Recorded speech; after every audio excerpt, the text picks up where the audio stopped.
The secret untold story of vitamin C is that it not only will increase your lifespan, but also can protect you from cancer. So that's why in this video, we're going to talk about how vitamin C actually doubles your cancer survival rate. I know so many people who have struggled with cancer, they didn't know this information, and individuals who are currently struggling whose doctors don't know this information. So let's go ahead and dive in. But before we get started, I'm Dr. Zyrowski, and if you really like staying on the razor's edge of natural health, then join me over in my private natural health community, Health Club. We have so many conversations that you don't see on the internet, like how to use your genetics to improve your health, how to interpret your blood work, and so much more. So if you really want to take your health to the next level, join me in Health Club today. Go ahead and click on the link in the description below to join. Let's go ahead and talk about this vitamin C situation here, because there's some very interesting clinical trials going on in the University of Iowa. The first one that I want to take a look at is pancreatic cancer patients. They took 34 patients who are suffering with end-stage pancreatic cancer, which is a very, very awful condition with a very terrible survival rate. And the fact is that most people who are suffering with end-stage pancreatic cancer only live for an average of 8 months. What they did in the University of Iowa is they started using high-dose vitamin C with these individuals. So these individuals who are suffering with this type of cancer were getting the typical cancer treatment of chemo and radiation, but then they added high-dose vitamin C. And what they were able to accomplish by adding this high-dose vitamin C is increase the survival rate from an average of 8 months to 16 months. And I know that that doesn't sound incredibly great, but it also is double. And the fact is too is that they actually saw such great results that they just canceled the trial, because they're like, hey, you know what? We already accomplished what we wanted to see, and now we're going to go ahead and move this into a new clinical trial. So that was very promising results.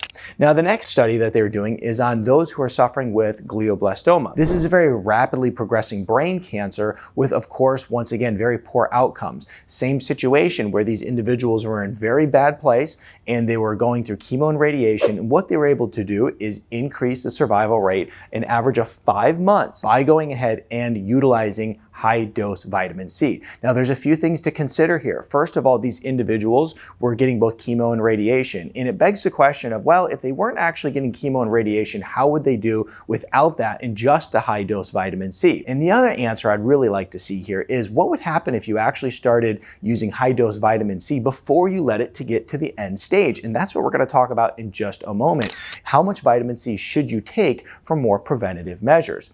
And so if we look at this situation right here, one of the reasons that they were seeing such good results is because what happens is when you put an IV of vitamin C into the bloodstream, essentially what happens is it produces a hydrogen peroxide that is very damaging to cancer cells. It'll kill the cancer cells, however, it doesn't have a negative impact on the healthy cells. And so this is why the vitamin C works so well. But let's move on to the next conversation of how much vitamin C should you utilize. And I think it's an interesting conversation, because I don't think that we should consider, well, how do we wait to the end stage of these really awful cancerous diseases and then try to start to make some progress with them? In my opinion, how we should really look at this is how can we actually prevent these issues? And of course, if they do become a reality for us, how can we jump right on the bandwagon of making some major change so that we can hopefully survive this cancer and see much better results? Now, one of the questions you might have is, well, why isn't it looked at like this? Why in mainstream healthcare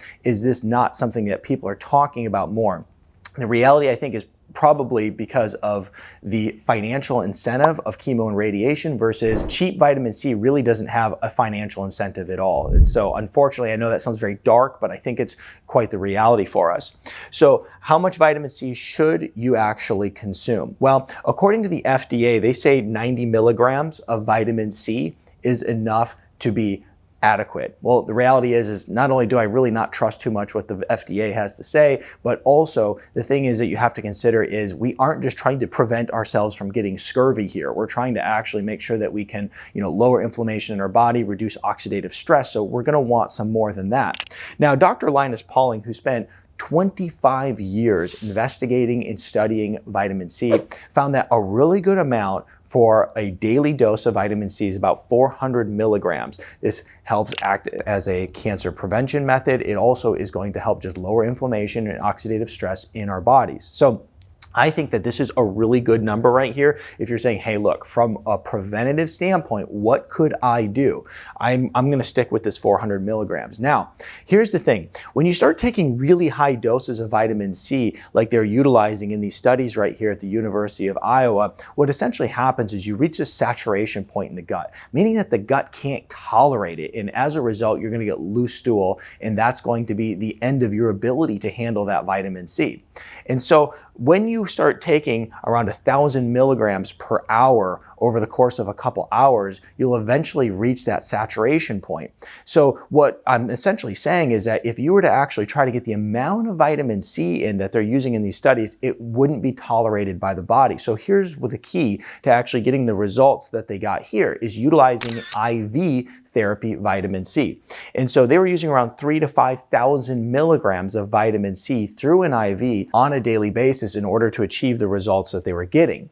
And so it has to be done through an IV. And the other key is in order to really get that result of it turning into a hydrogen peroxide in the bloodstream and then killing those cancer cells, it has to also be done through an IV. So whenever we look at the cancer killing methods that are being used here, it's going to be through an IV at a very, very high dose.